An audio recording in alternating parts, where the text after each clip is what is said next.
अला असां 57 कयूं। केंजो की मोमेंटम, बेहतर शुरुआत बेहतर पैदावार।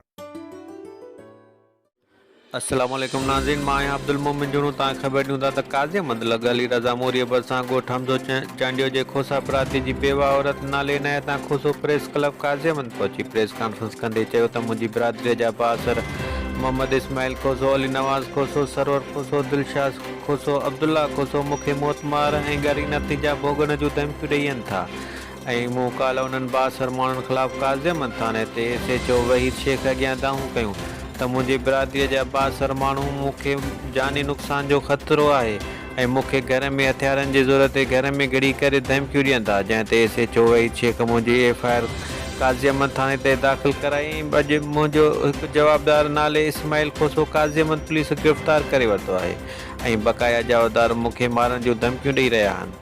हथियार खयों मूंखे मारण जे लाइ आया, पोइ मां उते गाह पई कयां, पोइ उन मां माना हिरास मां मुंहिंजो हीउ हथु वढिजी पियो।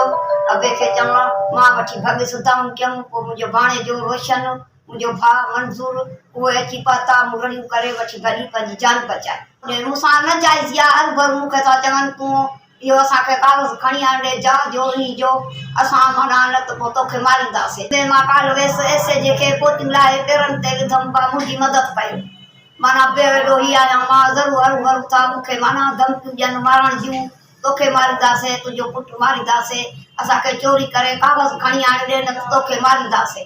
इस्माइल, सरवर ऐं माना अली नवाज़, दिलशाद ऐं अब्दुल्ला वारे खे चवां थी तूं मुंहिंजो माना इंसाफ़ करे, माना जवाबदार जेके SP खे थी चवां त पंहिंजो माना इन्हनि खे जवाबदार माना पंहिंजा काबू करे, मूंखे अॼु मारींदा या सुभाणे मारींदा उहे खुलिया था वतन पुछो तुंहिंजा माना ज़िम्मेवार उहे। तव्हांजे पंहिंजे स्टाफ जूना मुरे ते हर क़िस्म जो AC DC सोलर सिस्टम बारे दस्तियाब आहे। प्रोपराइटर अरशद अली।